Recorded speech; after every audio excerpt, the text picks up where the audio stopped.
아침에 소금 물 한 잔 먹고 식후에 메가도스 비타민C 먹으며 활력이 넘쳐요. 자기 전에 소금물 한 잔씩 먹어요. 저희 가족은 박사님 소금 비타민을 가족 모두 먹습니다. 저도 별도로 이온 칼슘으로 건강해졌고요. 박사님 말씀하신 대로 저는 평생을 아프고 살았고 비타민 링거로 응급처치하면서 머리가 평생 아프고 쓰러져서 119 응급차에 MRI에 대상포진에 저혈압에 고생을 했으나 지금은 머리도 아프지 않고 119 응급차 타지도 않고 MRI도 찍지 않습니다. 자, 이분 소금하고 비타민C, 이온 칼슘 먹고 괜찮아졌다. 자, 여기서 링거 꼽는 거 영양 부족이죠. 주로 미네랄 부족, 비타민 부족이 메인이고, 그 다음에 머리가 평생 아팠다. 이건 이제 혈액 부족이죠, 이분.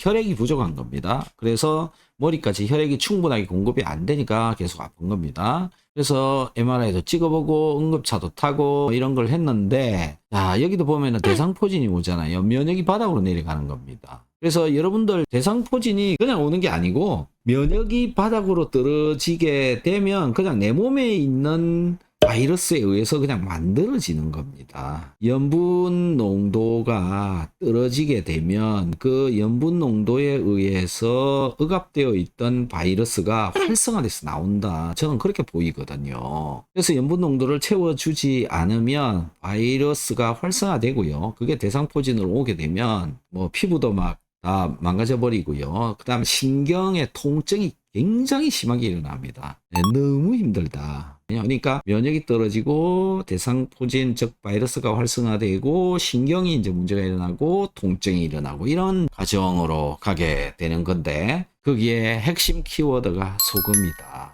그래서 소금은 이토록 중요한 건데 결론부터 말씀드리면 소금 비타민은 단순한 보충제가 아닙니다. 수분과 미네랄 밸런스를 조절을 하고 세포대사와 에너지 생산의 기초를 세워주는 기반 시스템입니다. 가족 전체가 함께 드시고 있다는 게 정말 중요합니다. 가정의 건강은 개인이 아니라 함께 관리할 때 시너지가 나기 때문이에요. 이온 칼슘은 특히 저혈압, 만성피로, 신경 안정에 도움을 줄 수 있습니다. 이온화된 칼슘은 일반 칼슘보다 흡수율이 높고 신경 전달, 근육 수축, 혈압 조절 등에 직접적인 영향을 줍니다. 칼슘 보충은 저혈압과 연관된 피로 감소에 긍정적인 효과를 보였다라고 하는 논문이 이렇게 있다. 그 다음에 두통, 쓰러짐, 저혈압, 대상포진 모두 미네랄 불균형의 면역 저하의 결과일 수 있다. 특히 저혈압은 소금 결핍, 부신기능 저하, 자율신경 불균형에서 많이 나타난다. 비타민C, 소금, 이온 칼슘 이 세 가지 모두 기본부터 회복시켜주는 중요한 조합입니다. 응급처치가 아닌 기본 체력을 만드는 것이 진짜 회복입니다. 예전에 비타민 링거로 그때그때 응급처치를 하셨지만 이제는 몸이 알아서 회복하는 구조를 만드신 거죠. 두통이 사라지고 대상포진이 재발하지 않고 MRI를 찍을 일이 없다는 것, 몸이 안정됐고 면역이 올라갔다는 확실한 신호입니다. 소금은 소변 염분 농도가 0.8에서 1.43% 사이 나오도록 섭취하시고 소금 섭취하는 방법 어떻게 먹느냐 음식에 일단 넣어서 드셔라 충분히 그래도 부족하면 식후에 물에 타서 넣으시고 그걸 드시고요 그래도 소변 염도를 찍어보니 부족하더라 그러면 하루 종일 나눠서 계속 드신다 이렇게 하셔야 겨우 채울 수가 있다 라는 겁니다. 소금, 네, 이렇게 중요한 물질이고요. 기본적인 물질입니다. 우리가 물 마시고 숨 쉬고 하는 것처럼 그만큼이나 중요한 것이 소금이기 때문에 잘 챙겨 드시는 것이 여러분들 건강을 지키는 길이다라는 거고요. 소금이 빠지면 물이 빠지고 물이 빠지면 체중이 줄어듭니다. 그래서 나이 들어서 이 현상이 나타나면 회복하기가 어렵다. 면역바닥 치고 감염돼서 감기 들어서 중환자실 들어갔다가 못 나오면 하늘나라 이렇게 되는 거거든요. 그러니까 중환자실에 왜 가느냐라는 걸 잘 생각해 보시면 결국 음식을 제대로 못 먹고 음식 먹는 양이 작아지면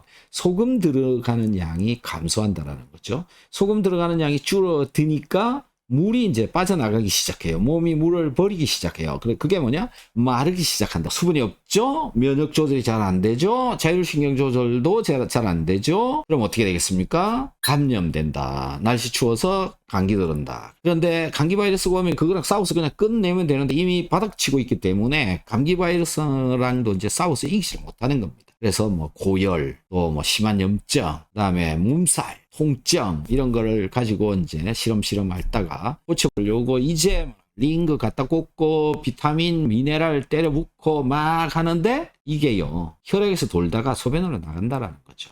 세포로 안 간다라는 겁니다. 세포로 가면 살아날 수가 있는데 안 가기 때문에 죽는 겁니다. 지금 이런 내용들을 우리는 이해를 해야 된다라는 거죠. 그래서 나이 들어서 체중 빠진다. 초비상. 굉장히 위험하고. 그러니까는 나이 들어서 체중 빠지기 이전에 입맛이 없다. 요거잖아요. 입맛이 없다. 못 먹는다. 그게 초비상인